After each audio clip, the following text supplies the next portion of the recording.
বন্ধুরা, সবাইকে স্বাগতম। আজকের ভিডিওতে আমরা কথা বলবো এমন একটা বিষয় নিয়ে যেটা ভোটারদের জন্য খুবই গুরুত্বপূর্ণ এবং নির্বাচনের সময় অনেক আলোচনার কেন্দ্রবিন্দুতে আছে। এর নাম হলো এসআইআর, অর্থাৎ স্পেশাল ইন্টেনসিভ রিভিশন। হয়তো এখন অনেকেই প্রশ্ন করবেন, এসআইআর আসলে কি। আজ আমি তোমাদের পুরো ব্যাপারটা সহজ বাংলা ভাষায় বোঝাবো, তাছাড়া দেখাবো বিহারে ইতিমধ্যে যে এসআইআর হয়েছে কেমনভাবে তা সম্পন্ন হয়েছে, পশ্চিমবঙ্গে এটি কখন শুরু হতে পারে এবং এর রাজনৈতিক প্রভাব সম্বন্ধে। বন্ধুরা, ভোটার তালিকা বা ইলেকটোরাল রোল, তোমরা জানো এই তালিকা হলো সেই তালিকা যেখানে দেশের সব ভোটারদের নাম থাকে।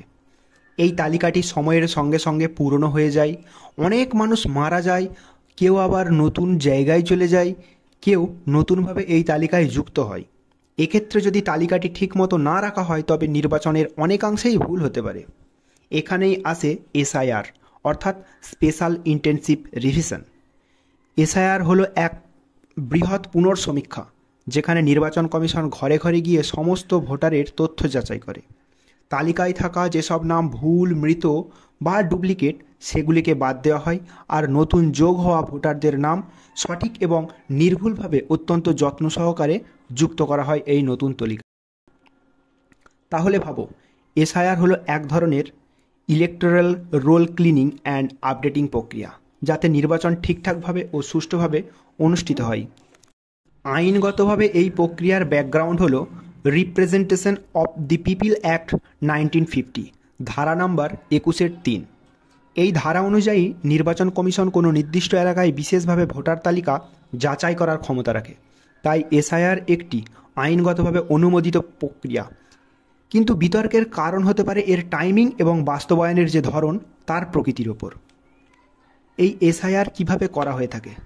বন্ধুরা, ভাবো তুমি একটা ছোট শহরে থাকো, সেইখানে ভোটার তালিকা যাচাই করতে হলে নির্বাচন কমিশন কি করবে?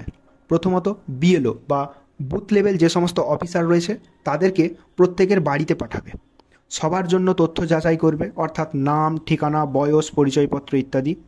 যদি কোনো নাম ভুল থাকে বা কেউ মৃত থাকে তাহলে তা তালিকা থেকে বাদ দেওয়া হবে। আর যদি কেউ নতুনভাবে যুক্ত হওয়ার থাকে তাহলে সেই নতুন ব্যক্তিকে তালিকার মাধ্যমে যুক্ত করা হবে। এই প্রক্রিয়ায় আধার, আইডি অর্থাৎ এপিক, রেশন কার্ড ইত্যাদি ব্যবহার করা হয়। তবে ইসিআই সতর্ক করে দিয়েছে, আধার কার্ড নাগরিকত্বের প্রমাণ নয়, শুধুমাত্র পরিচয় যাচাইয়ের জন্যই এটাকে ব্যবহার করা হয়। এবার চলো কথা বলি বিহারের এসআইআর সম্পর্কে। 2025 সালে বিহারে এসআইআর শুরু হয়েছে। এটি এক বড় রাজনৈতিক আলোচনার বিষয় হয়েও দাঁড়িয়েছে। ইসিআই বা নির্বাচন কমিশন ঘোষণা করেছে যে বিহারে মোট ভোটার তালিকায় 8 কোটি মানুষের তথ্য যাচাই করা হবে। প্রথম ধাপে প্রায় 65 লাখ মানুষের নাম বাতিল হওয়ার সম্ভাবনা ছিল, কারণ তাদের বেশিরভাগই ছিল মৃত বা অনেকেই অন্য রাজ্যে চলে গেছে অথবা ডুপ্লিকেট ভোটার তালিকায় তাদের নাম ছিল। এখানে সবচেয়ে গুরুত্বপূর্ণ বিষয় হলো ফর্ম বিতরণ ও তথ্য সংগ্রহ। ইসিআই প্রত্যেক ভোটারের কাছে একটি করে ফর্ম পাঠিয়েছে যেখানে তারা নিজেদের তথ্য যাচাই করতে পারবে। ফর্ম জমা দেওয়ার হার ছিল প্রায় 86.32%, যেটা অত্যন্ত ভালো। তবে এখানে কিছু বিতর্কও ছিল। বিরোধীরা বলছে এই প্রক্রিয়া রাজনৈতিক উদ্দেশ্যে ব্যবহার করা হচ্ছে। এখন আদালতে প্রশ্ন তোলা হয়েছে, এই প্রক্রিয়া কি নির্বাচনের আগে অতিরিক্ত ক্ষমতা প্রয়োগ করছে কিনা। সুতরাং বিহারে এসআইআর শুধু তালিকা পরিষ্কার করার প্রক্রিয়া নয়, বরং রাজনৈতিক নজরদারির কেন্দ্রবিন্দু হয়েও দাঁড়িয়েছে। এবার আসছি পশ্চিমবঙ্গে। পশ্চিমবঙ্গে এখনও এসআইআর শুরু করেনি, কিন্তু ইসিআই অর্থাৎ ইলেকশন কমিশন অফ ইন্ডিয়া ইতিমধ্যেই সমস্ত প্রস্তুতি শুরু করে দিয়েছে। প্রশাসনিকভাবে পশ্চিমবঙ্গে ইআরও ও বিএলও পদে অফিসার নিয়োগ শুরু করা হয়ে গেছে।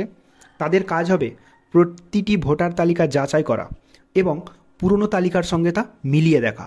খবর আসছে খুব শীঘ্রই পশ্চিমবঙ্গে এসআইআর শুরু হবে এবং এদের প্রথম কাজ হবে পুরনো তালিকা যাচাই করা, ব্লক ও পৌরসভা পর্যায়ে প্রশিক্ষণ দেওয়া এবং ঘরে ঘরে গিয়ে তথ্য সংগ্রহের প্রস্তুতি। তাদের লক্ষ্য প্রায় 100 দিনের মধ্যে কার্যক্রম শেষ করা, যাতে নির্বাচনের আগে সব তালিকাকে আপডেট করা যায়। তবে এখানে কিছু রাজনৈতিক বিতর্কও রয়েছে, যেমন টিএমসি অর্থাৎ তৃণমূল কংগ্রেস দাবি করছে এসআইআর বিশেষভাবে প্রয়োগ করা হতে পারে যাতে কিছু ভোটারের নাম বাদ পড়ে, এবং অন্যদিকে বিজেপি অর্থাৎ বিরোধী দল কি বলছে, এটি একটি সদ্ব্যবহার প্রক্রিয়া, সকলেই অংশগ্রহণের সুযোগ দেওয়া হবে এইখানে।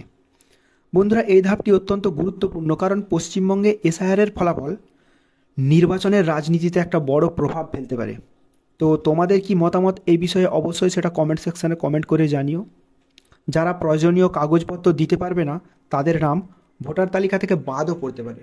যেমনটা আমরা জানলাম, বিহারে প্রায় 65 লাখ ভোটারের নাম বাতিল হয়ে গেছে। ঠিক তেমনই পশ্চিমবঙ্গে এই প্রক্রিয়া শুরু হলে অনেক ভোটার, বিশেষ করে যারা দরিদ্র, গ্রামীণ বা অভিবাসী, তারা প্রমাণ দিতে না পারলে তাদেরও নাম বাদ পড়তে পারে।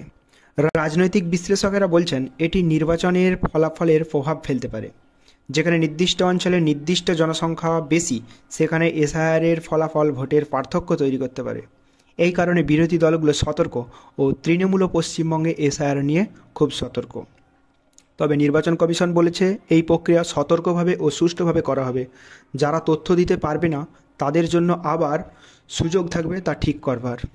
বন্ধুরা, এই এসআইআর কার্যক্রম কিন্তু খুব অল্প সময়ের মধ্যেই সম্পন্ন করা সম্ভব নয়। কারণ প্রথমত ঘরে ঘরে তথ্য সংগ্রহ করা, দ্বিতীয়ত পুরনো তালিকা যাচাই করা এবং সর্বশেষ নির্বাচনের পূর্বে সমস্ত আপডেট শেষ করা। এটা একটা দীর্ঘমেয়াদী প্রক্রিয়া।